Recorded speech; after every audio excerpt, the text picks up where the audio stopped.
बिस्मिल्लाहिर्रहमानिर्रहीम, अस्सलामुअलैकुम। आपको खुशामदीद कहते हैं बोल न्यूज़ हेडक्वार्टर्स में। मैं हूं आपके साथ सलमान मिर्जा। मैं हूं शाइस्ता शहजाद। मैं हूं महविश निसार। हेडलाइंस आपने मुलाहिजा की, खबरनामे में बात होगी। सबसे पहले हम बात करेंगे हुकूमत की पल पल बदलती सूरत हाल की, और इस बार हुकूमत के लिए तुरप का पत्ता MQM बना है और ये पत्ता खालिद मकबूल सिद्दीकी के हाथ में है। इसी कशमकश से निकलने के लिए हुकूमती वफ़द MQM से मुलाकात के लिए पहुंचा है, उनके सारे मुतालबात सुने हैं और उन्हें तस्लीम करते हुए यकीन दिलाया है कि आपकी तमाम बातें मानी जाएंगी। साथ ही साथ MQM को वजारत बहरी अमूर की पेशकश भी कर दी गई। MQM ने विफाक से 2 दिन का वक्त मांगा है, कहा सोच समझ कर जवाब देंगे।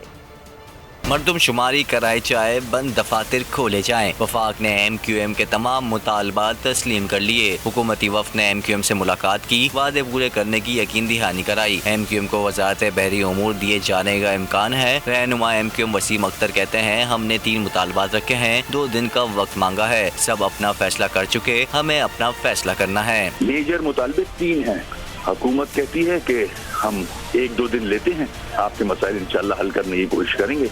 तो हमने उनको जवाब दिया है, ये मसाइल हल कर दें, हम आपको अपना फैसला सुना देंगे। हमसे बात करके गए थे परवेज साहब कि जो फैसला करेंगे मिलके करेंगे, मौसू फैसला भी कर चुके हैं, तो अफसोस होता है। शाह महमूद कुरैशी ने कहा, MQM के दोस्तों को कायल करेंगे, MQM हमारे साथ चले, यही हम दोनों के लिए बेहतर है। हमारे साथ ताबन फरमाए, हमारे साथ चलते आए हैं, हमारे साथ मजीद चले, हमारा उनका आगे चलना भी MQM ने हुकूमत की ऑफर पर मुशावरत के लिए वक्त मांग लिया, कहा आपकी ऑफर पर सोच समझ कर जवाब देंगे। तहरीक अदम एतमाद की नाकामी की तैयारी, वज़ीर आज़म अपोजिशन को मजीद सरप्राइजेस देने के लिए रेडी। वज़ीर आज़म इमरान खान ने सियासी कमेटी का इजलास आज फिर बुला लिया है। परवेज इलाही को वज़ीर आला नामजद करने पर शुरका को एतमाद में लेंगे। नून लीगी मुनहरफ अराकीन की वज़ीर आज़म इमरान खान से मुलाकात तय। पंजाब में अपोजिशन के मुनहरिफ अरकान का शिकार, वजीर आजम मजीद सरप्राइज देने के लिए तैयार। वजीर आजम ने आज फिर सियासी कमेटी की बैठक बुला ली। इजलास में तहरीक अदम एतमाद और पल पल बदलती सियासी सूरत हाल पर गौर होगा। पंजाब में बड़ी तब्दीली के तनाजुर में सूरत हाल ज़ेर गौर आएगी। वजीर आजम परवेज इलाही को वजीर आला नामजद करने पर शुरा को एतमाद में लेंगे। इमरान खान को इत्तेहादियों से राब्तों और पेशरफ पर भी ब्रीफिंग दी जाएगी। वजीर आजम की आज नून लीगी मुनहरिफ अरकान से भी मुलाकात तय है। मुलाकात आज से पहर वजीर आजम हाउस में होगी। मुनहरिफ अरकान वजीर आजम को पंजाब में अपनी हिमायत का यकीन दिलाएंगे। मुलाकात में तहरीक अदम एतमाद और मुल्की सियासी सूरत हाल पर गुफ्तगू होगी। हुकूमत ने अपोजिशन को सरप्राइज दे दिया। वजीर आला पंजाब उस्मान बुज़दार ने इस्तीफा दे दिया। हुकूमत ने परवेज इलाही को वज़ीर आला पंजाब बनाने का फैसला कर लिया। फ़ारूक हबीब ने भी तस्दीक कर दी। मुनिस इलाही कहते हैं कि परवेज इलाही ने तहरीक इंसाफ की वज़ारत आला की ऑफ़र कबूल कर ली है। वज़ीर दाखिला शेख रशीद ने दावा किया कि वज़ीर आज़म के खिलाफ तहरीक अदम एतमाद नाकाम हो जाएगी।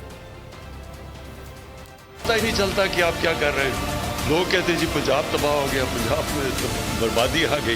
उसकी वजह ये अच्छे कामों में आप अपना नाम सामने लाना ही नहीं चाहते। वजीर आज़म इमरान खान ने ओपोजिशन को सरप्राइज दे दिया। वसीम अकरम प्लस को माइनस कर दिया। काफ लीग को मनाने के लिए वजीर आला पंजाब उस्मान बुज़दार ने इस्तीफा दे दिया। इनकी जगह अब चौधरी परवेज इलाही को वजीर आला पंजाब बनाया जाएगा। वजीर मुमलिकत बराए इत्तलात फ़ारूक हबीब ने भी तस्दीक कर दी। बाकी इत्तेहादियों के साथ भी जो हमारे टॉक्स हैं, जो निगोशिएशंस हैं, वो हतमी मराहिल के अंदर जो है वो दाखिल हो सकती हैं, और जैसे ही वहाँ से कोई पेशरफ्त होगी वो खबर आपके साथ हम यकीनन शेयर करेंगे। बनी गाला में वजीर आजम इमरान खान और काफ लीग की क़यादत में बातचीत हुई थी, जिसमें तय पाया कि तहरीक इंसाफ चौधरी परवेज इलाही को वजीर आला बनाने के लिए सपोर्ट करेगी। जवाब में काफ लीग तहरीक अदम एतमाद के हक में वोट नहीं देगी। सारी जोड़ तोड़ में वजीर दाखिला शेख रशीद को यकीन है कि तहरीक अदम एतमाद पर वोटिंग के बाद भी इमरान खान ही वजीर आजम होंगे। पोल से बातचीत में ये भी दावा किया कि ओपोजिशन के 12 वोट कम पड़ने वाले हैं। मैंने कहा कि 3 तारीख को इमरान खान जीतेगा। अच्छा, और ये 172 वोटें पूरे नहीं कर सकेंगे और इत्तेहादी हमारे साथ रहेंगे। फैसला 30-31 को हो जाएगा। हो सकता है 29 की रात को ही हो। ये भी हार जाएंगे 8 से 12 वोटों को इंशाल्लाह। फैसले की खबर के बाद फयाजुल हसन चौहान का बयान आया। कहा परवेज इलाही बेहतरीन मुंतजिम है, उन्होंने अपना लोहा पहले भी मनवाया है। सियासी दर्जा हरारत आसमान की बुलंदियों को छूने लगा है। हुकूमत को उसके अपने इत्तेहादियों ने एक और झटका दे दिया। बलूचिस्तान अवामी पार्टी के 4 अरकान कौमी असम्बली हुकूमत का साथ छोड़ गए। अख्तर मेंगल और खालिद मगसी का अपोजिशन की तहरीक अदम एतमाद पर अपोजिशन का साथ देने का ऐलान। ताहम BAP खुद भी फूट का शिकार है। BAP की रुकन कौमी असम्बली जुबैदा जलाल मुश्तरका प्रेस कॉन्फ्रेंस में शरीक न हुई। अपोजिशन का जवाबी सरप्राइज। बलूचिस्तान अवामी पार्टी भी हुकूमत का साथ छोड़ गई। BAP सरबराह अख्तर मेंगल ने ऐलान कर दिया, कहा हुकूमत ने हमें हमेशा नजरअंदाज किया। मौजूदा जो हुकूमत है उसमें बलूचिस्तान के इशू को हमने पहले दिन हाईलाइट किया था। जिस अंदाज में हमें नजरअंदाज किया गया वो बलूचिस्तान के मसाइल पर तवज्जो देने के बजाय हमारा जो है मजाक उड़ाया गया। BAP के 4 अरकान कौमी असम्बली तहरीक अदम एतमाद पर अपोजिशन का साथ देंगे। मुश्तरका प्रेस कॉन्फ्रेंस में रहनुमा BAP खालिद मगसी ने कहा, बलूचिस्तान महरूमियों का शिकार है, चाहते हैं नए अंदाज में मुल्क को संभाला जाए। अपोजिशन पिछले तजुर्बात के बाद एक नए इरादे के साथ आई है, इसलिए हमने इनकी दावत को कबूल किया और हम चाहते थे कि अब एक नए अंदाज में इस मुल्क को संभाला जाए। दूसरी जानिब BAP खुद भी फूट का शिकार हो गई। वफाकी वजीर जुबैदा जलाल प्रेस कॉन्फ्रेंस में शामिल नहीं हुई। ज़राए के मुताबिक वो हुकूमत के साथ ही खड़ी हैं। हमने हुकूमत के साथ रहने का फैसला कर लिया है, अब मुत्तहिदा अपोजिशन के साथ नहीं चल सकते। काफ लीग ने साफ जवाब दे दिया। मुत्तहिदा अपोजिशन की जानिब से काफ लीग को मनाने के लिए वक्त चौधरी शुजात हुसैन की रिहाइशगाह पहुंचा। मुस्तफ़ा नवाज खोखर और सेनेटर तलहा महमूद ने चौधरी बरादरान को मुत्तहिदा अपोजिशन का पैगाम पहुंचाया, जिस पर चौधरी बरादरान ने उन्हें वाज़ेह तौर पर यह कह दिया कि अब हम हुकूमत के साथ हैं और आपका साथ नहीं दे सकते, जिस पर दोनों सेनेटर्स मायूस लौट गए। वज़ीर आज़म को सपोर्ट करने के फैसले पर काफ लीग में फूट पड़ गई है। तारिक बशीर चीमा ने वजारत और पार्टी ओहदे से इस्तीफा दे दिया है। कहा वो इमरान खान के खिलाफ वोट देंगे। चौधरी मुनिस सिलाही ने पार्टी में इख्तलाफात की तरदीद कर दी। बोले तारिक बशीर चीमा को मना लेंगे। हफ्तों की जोड़ तोड़ मीटिंग्स, राब्तों और मुलाकातों के बाद चौधरी परवेज इलाही को वज़ारत आला मिलने लगी तो अपनी पार्टी में बगावत हो गई। फैसले के खिलाफ तारिक बशीर चीमा ने वजारत और पार्टी के ओहदे से भी इस्तीफा दे दिया। कहा इमरान खान के खिलाफ वोट देना चाहते हैं और वो ऐसा ही करेंगे। तारिक बशीर चीमा के बयान के बाद चौधरी मुनिस इलाही का रद्द अमल भी आ गया। पार्टी में कोई इख्तिलाफ नहीं, तारिक बशीर चीमा के एतराज़ात हैं लेकिन इन्हें मना लेंगे।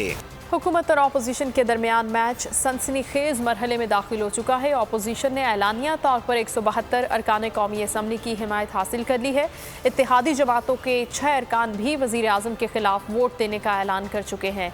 नंबर गेम में ताज़ा होने वाली तब्दीलियों पर देखते हैं ये रिपोर्ट। हुकूमत और अपोजिशन के दरमियान जोर का जोड़। एलानिया तौर पर अपोजिशन 172 अरकान की हिमायत हासिल कर चुकी। 161 अरकान असेंबली में आए, जिसके बाद BAP के 4 अरकान ने भी अपोजिशन की हिमायत कर दी। शाहजैन बुगटी पहले ही ऐलान कर चुके। इस तरह अपोजिशन के वोटों की तादाद 166 हो चुकी है। काफ लीग के तारिक बशीर चीमा और सालिक हुसैन भी वजीर आजम के खिलाफ वोट देने का फैसला कर चुके हैं। नाजिम जोकियो कत्ल केस के मफरूर मुलजिम जाम अब्दुल करीम की वापसी और अली वजीर को जमानत मिलने पर कौमी असम्बली में अपोजिशन के वोट। बातचीत में राना सलाहुल्लाह ने कहा अपोजिशन को सिर्फ 3 अरकान की मजीद हिमायत चाहिए। हमें टोटल जो है ना वो 9 वोट चाहिए। 9 में से 6 तो हमने आज खड़े कर दिए हैं, 6 तो हम सामने ले आए, 4 आदमी रहते हैं। जहांगीर तरीन ग्रुप के सलमान नईम के मुताबिक इनके 5 अरकान भी अपोजिशन की हिमायत का ऐलान कर चुके हैं। मरकज में जो MNAs थे वो तो आपके सामने हैं, वो अपना हिमायत का ऐलान कर चुके हैं अपोजिशन का 5 के 5 MNAs, लेकिन जो 16 मेंबर्स हैं सूबाई असम्बली के उनका फैसला अभी बाकी है। वजीर आजम के खिलाफ तहरीक अदम एतमाद कामयाब बनाने के लिए कौमी असम्बली में 172 अरकान की हिमायत दरकार है। सब्सक्राइब करें और बेल दबाएं ताकि कोई खबर रह न जाए।